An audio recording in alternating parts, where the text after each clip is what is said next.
Behind the Shades.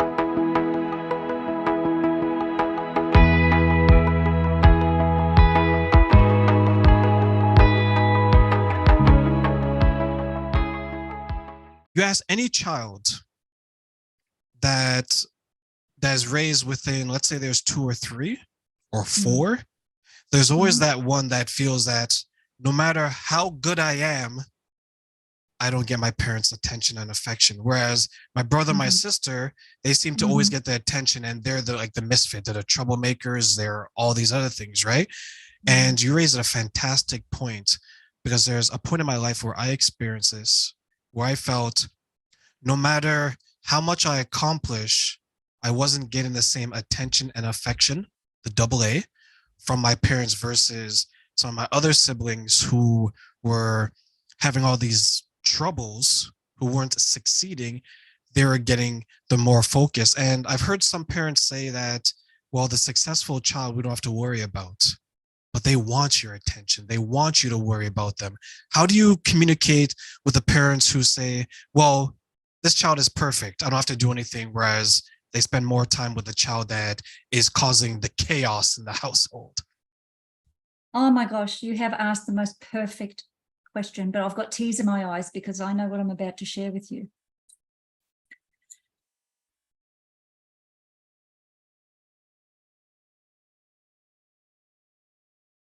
Such a great question. Let me take a breath. Take your time. So my eldest son, who was the perfect child, like he was always cooperative, helpful, self-entertaining, did well at school, never got a call from the school to say he was mucking up. He was a great kid. And whilst we were raising him with my youngest son, who was the challenging one, who demanded our time, demanded our attention, my eldest son sometimes would say, it's not fair we can't go out because of Caleb. It's not fair we can't go out for a meal because he's going to muck up. It's not fair that we can't have certain foods in the house because of him. And we didn't realize that because we were giving so much attention to the negativity of his younger brother, that he was getting more and more and more depressed. And at one stage, when he was about 10 or 11, we were more concerned about his well-being. So like he's 10 or 11, his younger brother's 3 or 4, which was at the height of when he was really challenging, before adolescence. Our eldest son got more and more withdrawn and depressed because he's like, he's now a practitioner. He's become a practitioner because of our journey. But he felt like, I can't even be good enough. He ended up with a obsessive compulsive disorder of cleaning, because when he cleaned, he got some praise. And he felt that he had to do that because he had to be so perfect.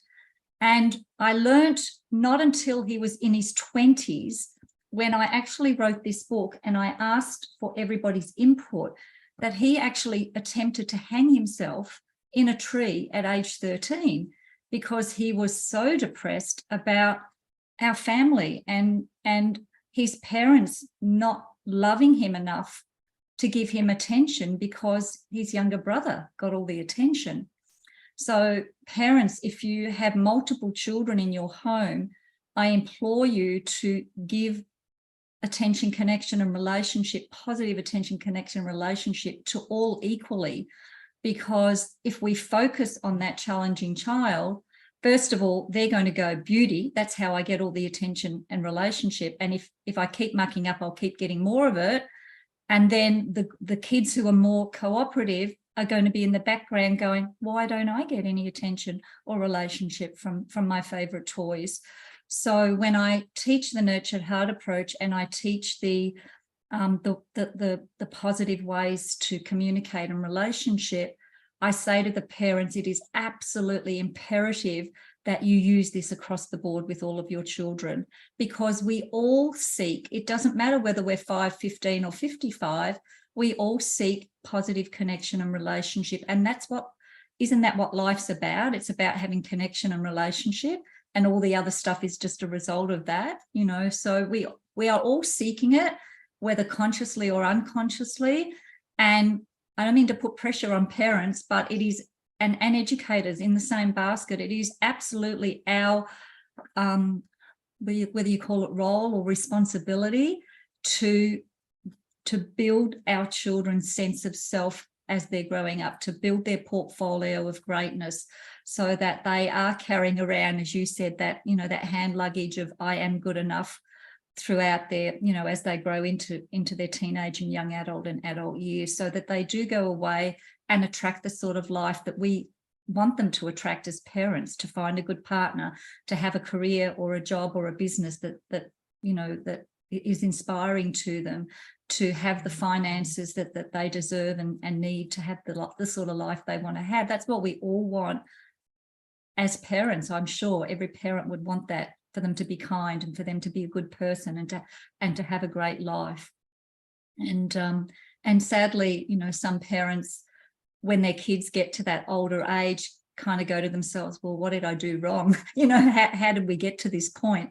And a lot of it is because of the way we communicated with our children and the portfolio that they left home with, if that makes sense.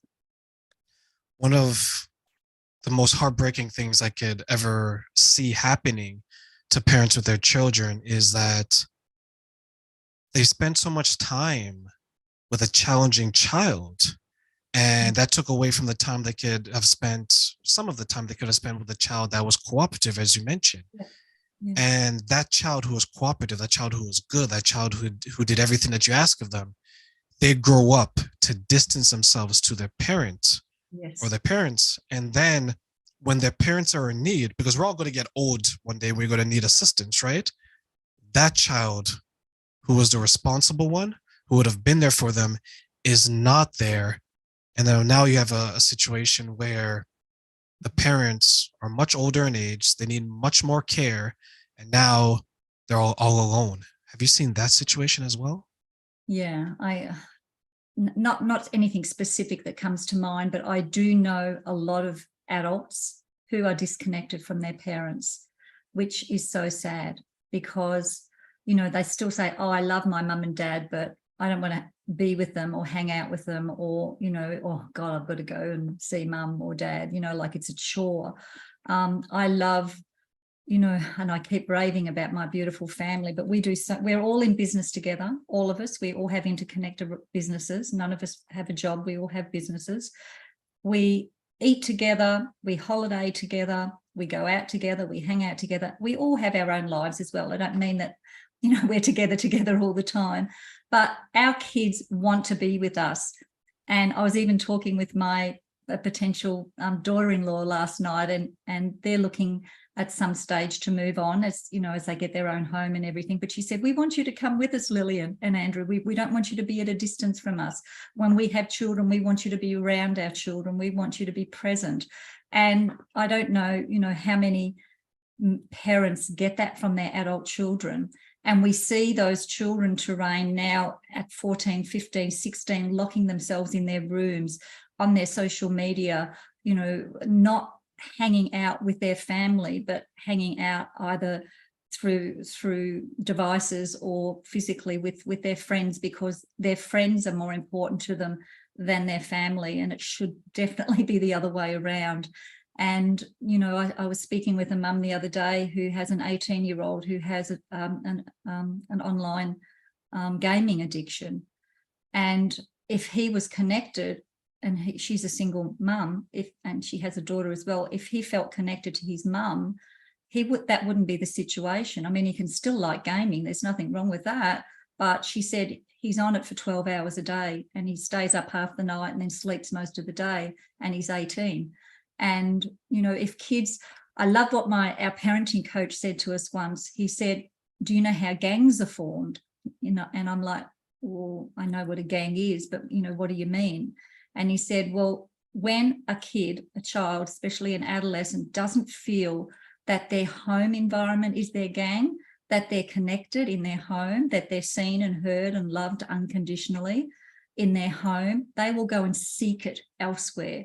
So they will either physically seek it or they'll be attracted to a gang, whether that be a gang of no good, influences, or whether it just be like something outside of that takes them outside of their family and their home, because they're not feeling that connection in their home. And then this other group, whether it be a positive or a negative influence, it doesn't matter, but they are making the child feel connected. So, and that's why, good kids can get into violent, gangs that go and steal and harm and do drugs and sometimes even hurt people or kill people, because that gang leader was very clever and knew how to bring this person in and make them feel a part of the family. And when they feel a part of the family, and then they can make them do anything or encourage them to do anything. So when he told me that, I was like, oh my gosh. So he said, we need to make our home our gang, so that our family, and I don't mean we have to be together all the time, but that so that our kids want to be with us. A lot of parents, who have older children, 12, 13, 14, 15, like they're not hanging out with their kids much because their kids don't want to hang out with them once they get to that little bit of an older age. And that's sad, really, because, to me, my family is everything. And I know that my two sons have my back in every way. My son, my youngest son, now lectures me about looking after my health. Mum, have you had your nutrition? Mum, have you done your exercise? Because I lost my mum to cancer. She was only my age now that I am now. My dad recently passed away of Alzheimer's and dementia. So my boys, and my elder son is a practitioner. He's a naturopath, herbalist and nutritionist. And my boys now, in a loving way, lecture me to look after my health because they want me to be around a long time and they want me to be healthy.